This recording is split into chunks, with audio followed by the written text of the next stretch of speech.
Hi, hope you're all doing well.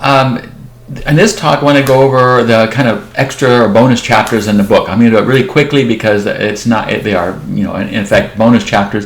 And by that I mean that these are things you may not always need to do in a quick look at a strategy. And in fact, we're not going to use these for your project, but I just want you to know that and kind of finish out the process for writing a strategy that's really important for you to be able to do. And these are kind of things if you were writing a more formalized strategy for a larger company, you would definitely have to have them. If you do something more entrepreneurial, small, something local, you may not need them so much. But I just want to just go over them quickly to show you why they're included in the book and why they are useful and helpful in many cases.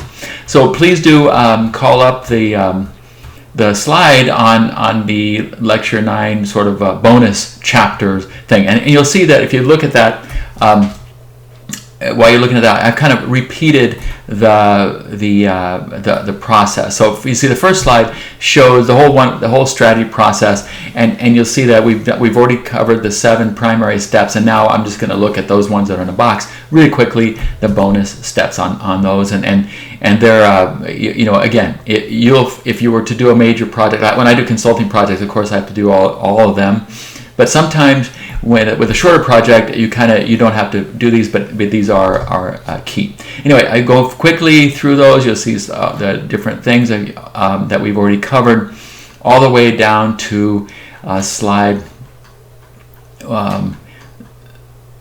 13, which is power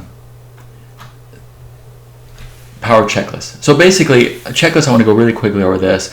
Checklists are really important. Think of, you see those movies, or maybe some of you are pilots or know somebody, and they're in an airplane, and one of the pilot, co-pilot, or even a pilot himself is saying, fuel check, brakes check, air pressure check, gauges check, and what they're doing is basically checklisting or checking off the things that are necessary for the plane to fly safely. The concept of checklists is really powerful. There's a great book by Atul Gawande called Power Checklist, something like that, or the Checklist Manifesto, I think it's called.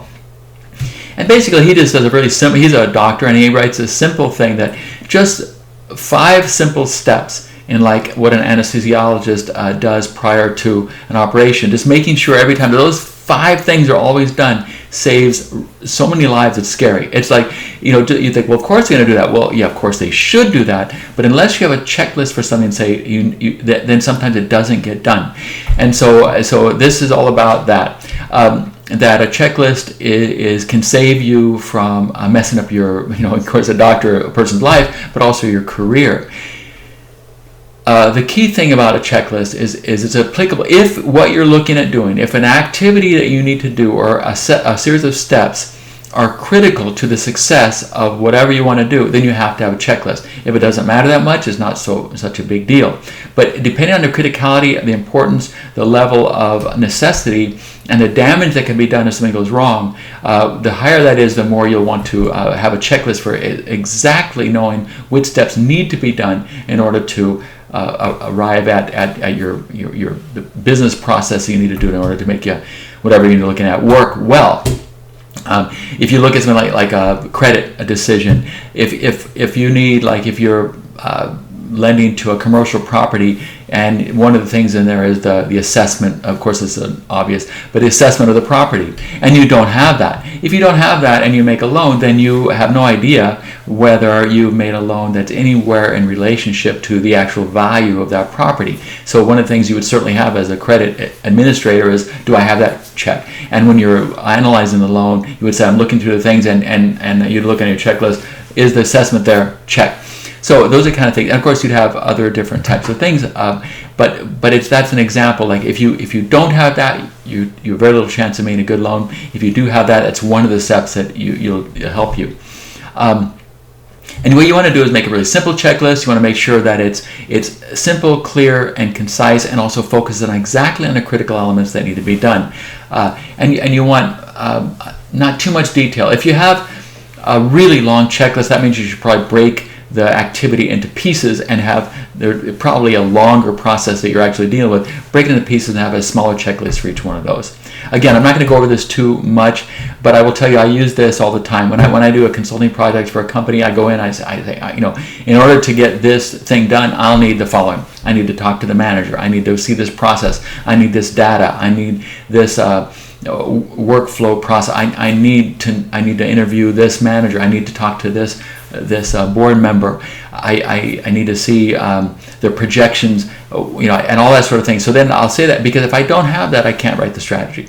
I can't analyze what's going. So, and sometimes it helps too, because the company might say, well, where are we in this process? I say, well, we're here. I'm still waiting for this from you, which is on this checklist. I need that before we can move forward. So a checklist like that can really focus everybody's attention on the things that need to be provided in order to do their job right. Okay, so you see there on the next slide, just a very simple way to do that. It's very simple. You put the steps, how important it is it done, yes or no? With steps, either they're done or not. There's no halfway. Your tank, you need 1,000 gallons to fly your plane somewhere, and you have 25, or it's not. It's no. So it's either you have it or you don't. So that makes it really simple, and that's how checklists should work. Okay, the next thing I want to just quickly talk about is presenting your strategy. Often almost always in a major company, big company, you'll present your strategy after you've done the written thing we talked about in the last module. You're going to tell somebody about it, and the presentation will be quite different from your written. And the reason for that is that people have very short attention spans in business, and nowadays you expect to see a PowerPoint presentation or something similar, highlighting that and help and guiding them towards a decision. So it's often you'll see in the book, a formal presentation is often the way that you get approval for the strategy, because you've been asked to come up with something. They're dependent on you. They don't want to see every detail. They want to see a convincing argument for doing that. If you don't provide the convincing argument, you go back to the drawing board, or maybe they just say no because they haven't been convinced. So you want to make your presentation strategy really powerful, which you'll see in the book on how to do that. There's a YouTube there you can click on and see. You'll even see a slide presentation format in the book that really helps you do that and make sure your presentation follows logic, has power, and is effective. Remember, as you go through the process, you have the goals, you have the ideas, you've tested those ideas, you created action steps, and then you wrote it up, and now you're talking about it. As you've done all that, then the presentation, the verbal presentation, becomes a lot of fun. A lot of times, I've been at countless board meetings where you're presenting, the board's all, jumping around and criticizing, talking to you and everything.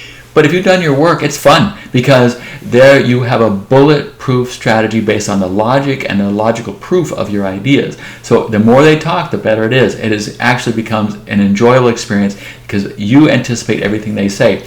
And you come away winning, and also showing your business. So that's the key part of doing all this process, is to make sure that you have a logical and effective process that explains your strategy, and the presentation is like that. So you'll see that's the key thing. You'll have a formal presentation. People are going to decide on your PowerPoint. They won't often read the whole thing. They just want to see what you're doing. So you have to manage that. Your strategy development process shows that make sure your ideas and recommendations are bulletproof. And then during the discussion, since you've logically proved that and you've tested all your ideas, you're a very can actually enjoy that whole experience of being pushed back on your idea. Okay, then the final thing is review and tweak. A strategy should be looked at as a living document. It's always going to change. Things change every day, and there rarely will you go an entire year without some almost unbelievably big thing happening that affects your strategy, good or bad. Sometimes the market changes so much that it opens wide areas for you to work in you never even thought of. Other times you thought you were going to do something and it gets completely shut down for one reason or the other, or somewhere in between. So your strategy has to be a living document requiring continuous input and care. Remember, one of the laws of physics is entropy. Everything decays and dies if not reinforced, and it's the same thing with your strategy. If you don't do anything with it, you leave it alone, it's eventually going to become ineffective and lack meaning. You always have to keep tweaking, providing new energy, new insight, and adjustment to what's going on in the market around you to make sure that strategy works. So Remember, it's like a no battle plan survives contact with the enemy, as it says there. And again, strategies, it comes from a military thing, and basically you're in the business of the business of winning, and that means you're pushing against competitors and all that. So it is like a fight, it is like a war. And once that starts happening, once you start throwing down your strategy, things are going to happen that make you need to adjust that. You want to make your review process a regular part of your business cycle. You could do it monthly, quarterly, whatever. Less than quarterly is ineffective. The point is, when you're reviewing your strategy, you need to review it regularly enough to be able to make the kind of decisions that can fix anything going off the rails. In other words, if you're building like a hydroelectric dam or a hydroelectric plant, or maybe a big something like that, something that takes 20 years to build, they're going to have minor changes, but they're not going to affect the end result as much as something that's a 6-month plan that you have to make, and some little thing or a big thing occurs in month 1. And if you don't fix it, you're not going to make your 6-month target, because it takes you might have gone too far along. So you want to, depending on the necessity and the shortness of your goals, then you'll want to have your review process accordingly.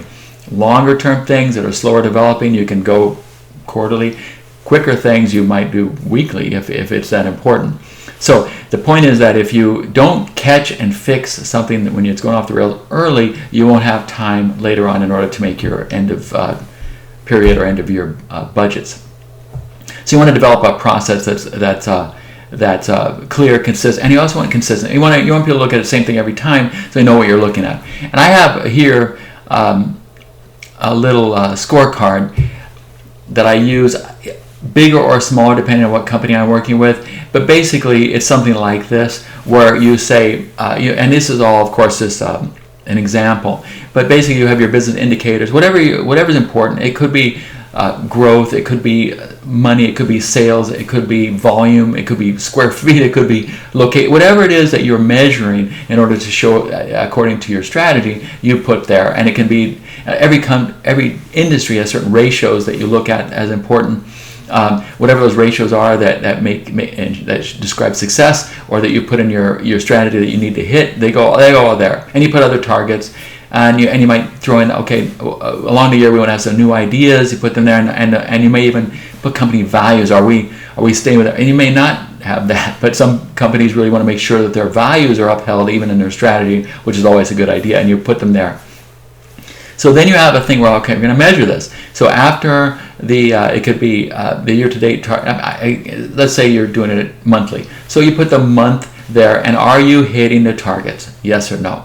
And then I use a simple thing like if you're hitting it, if it's green, if you're close, it's yellow, and if you're under, red. That way, senior managers take a quick look, and they look at these things and say, red, red, green, green, green, and they know exactly quickly what's going on, and that tells you what you need to work on.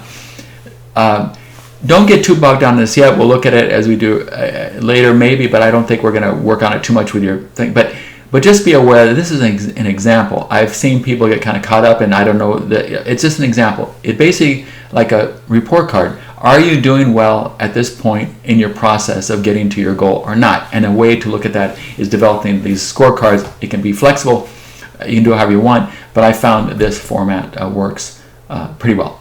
Okay, that's all there is on these extra bonus chapters, and I think if you have the book, you'll read that, and depending on what kind of business you're doing and how big it is, you'll certainly want to use these in your career as you go forward. All right, thanks a lot.